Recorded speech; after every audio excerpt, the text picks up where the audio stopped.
Hello and welcome to today's One Card Wonder Wednesday. I hope everybody's having a good day. So far so good here. I decided to go back and do a Halloween card this time again. I did one a couple of weeks ago and I decided to go ahead and do Halloween again today because it's coming up and we all love Halloween. It's fun, it's exciting, and anyway, just love it. Anyway, so here's the card I made. I used the Spooky Sweets stamp set, which is in the holiday catalog, and I used basic gray as my base color for the card, and then I used some of the Regals 6x6 designer series paper. I don't know if you know about the color designer series paper for each color group, and you get 4 sheets of each color in the polka dot pattern, and then on the back side it's a stripe pattern. So it's always a good value to get because it matches your ink and it matches your cardstock that you buy as well. So anyway, this is a super simple card and I hope you enjoy it as much as I do. Let's get started. So the first thing I want to do is we'll just set this to the side so you can still see it, but it'll be off to the side. The next thing I did was took a piece of Whisper White cardstock and I used Memento ink, and I used the Bats stamp out of the Spooky Sweets set, and I inked it up with my Memento, stamped it on the Whisper White, and then I used the Spooky Bats punch to punch the bats out, which I think are totally adorable, these little bats. So it's nice, once you get it, you just turn your punch over this way so you can see where your line ended up to get your bats punched out. And this would be cute if you stamped them on the basic gray paper as well, or any other color for that matter. There we go. Took a second to get it to punch out, but all right, got all my little bats punched out. So that's the first step.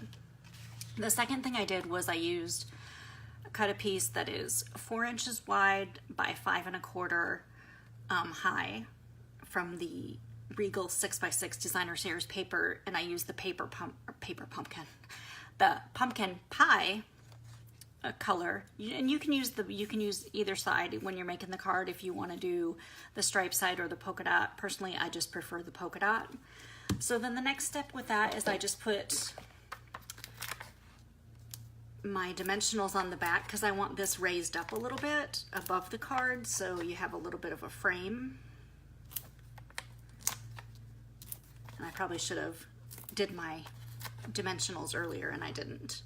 And I think I'll put a mini dimensional at the top here just because it's a little bit skinnier. I'll grab my paper piercing tool, which seems to work well. Hi Lisa, how are you?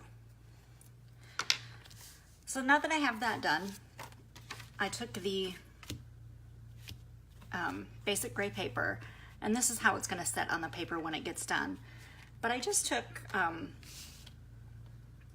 my Whisper White craft ink, which I just filled mine this morning because I just bought this one, and I didn't fill my ink all the way to the edge. I just put it in the center because I don't use my craft ink as often and I don't want it to dry out. So I'm just going to use the moon stamp with the white craft ink, and you just got to make sure it's really good and wet before you stamp. And then I just laid my pumpkin pie designer series paper over with my hole that's already cut into it and stamped my moon. That way I know it's going to be inside the little frame once you're finished with it. And that was the only thing I did with the Whisper White, so I just closed it up right away because I don't want that one to dry out for sure. Now I took a piece of paper, you could use a Post-it note or just a scrap piece of paper. I'm just going to use a Post-it note. And I went ahead and just stuck it on the side here because I don't want, whoops, put my paper upside down. I don't want my clouds coming outside onto the edge of the card. So I took the little cloud out of the Spooky Sweets stamp set and I used the Versamark, which is the clear ink. Hi Kelly, how are you? And I inked that up really well. And then I just went ahead and stamped my clouds. And the nice thing about the Versamark is it's gonna leave a really nice image, an outline on the paper. You can't see it right this second, but it's gonna get darker.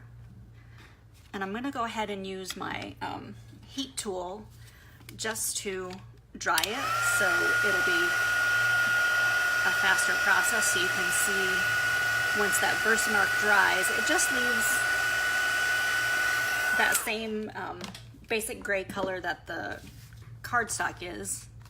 And see, look, I put my Post-it on this side and forgot to put it on this side. Oh well, I guess I will have a little bit of cloud sticking out. Such is life. But it leaves just that same color background, just a little bit darker, so it kind of looks like a cloudy night. I also use the Happy Halloween sentiment from the stamp set, and I just put it a little away from the moon, but I knew it would still be inside the circle once we get it stamped on there. And to cut this circle, I forgot to mention, I use the stitched framelits. So I use the largest circle from the stitched framelits dies with the big shot. So after I cut it out, I have this leftover stitched framelit die that I can use on another card, which is always nice to have those little extras to use for something else. So now I adhered the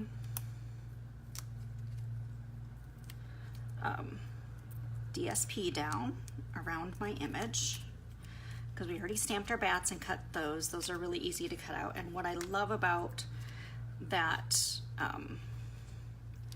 bat punch is it works with the Toil Trouble Designer Series paper that's also in the holiday catalog.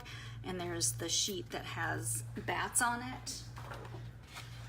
And you can line it up and cut out some of these bats as well, which I did earlier. But what I really liked about it is when you turned it over and you get that little, the bat with the stars and the orange polka dots on it. I just love those little bats. I think they would be cute like that on the card as well. So you can always change up your card and do your bats a little bit different if you wanted to. So now we're just gonna adhere this down and get it where we want it. We've got our little clouds and everything, and so I just take these little bats and I put the mini dimensionals on them as well. The mini dimensionals are nice because it saves you time as far as if you bought the larger dimensionals, which you can do that too and cut them in half, but this just saves you time and they're the same price. So me, I just buy a package of each when I buy them, and then I have them both ready to go when I want to do a project. So I took the first bat, this larger one, and I put this one toward the bottom of the little framelit, and I just took that glue dot and I just slid it over until it hit the edge of the framelit, and then I stuck that little bat there. And then I did the same with this, the middle size bat, and put it at the top, but I just slid it over until the two little dimensionals hit the edge.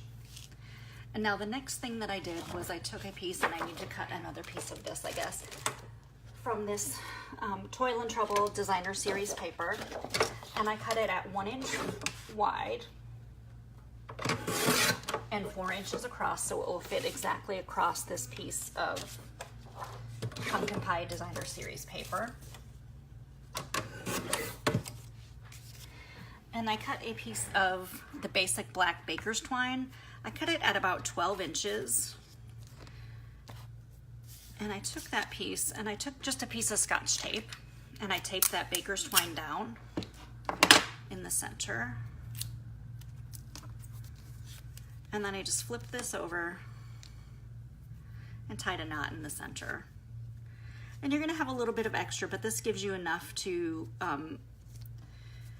when you're tying, to be able to use your hands for tying it and not be struggling trying to get it to tie. And then I just took those ends and just snipped them off a little bit, just so they're not quite as long. And I used the snail adhesive on the paper and just went across both edges on opposite sides of that twine and just adhered it down to the Pumpkin Pie DSP. Then I used my piercing tool and I just took those little pieces of baker's twine and I just frayed them out, you know, to get all the little threads separated. So it's just like a frayed look on your twine. I think I'm going to cut this one just a little bit. So you have a little frayed look on the ends of your twine. And then I took that last bat and I just stuck him here so he's kind of hanging over the star just a little bit on the star paper. And now you could leave it just like that if you wanted to, but I thought it needed a little bit of sparkle, so I used some of the Twinkle Twinkle adhesive sequin stars, and they come in silver, and there's an iridescent color that comes in the package as well, and you get a package of 200, I think.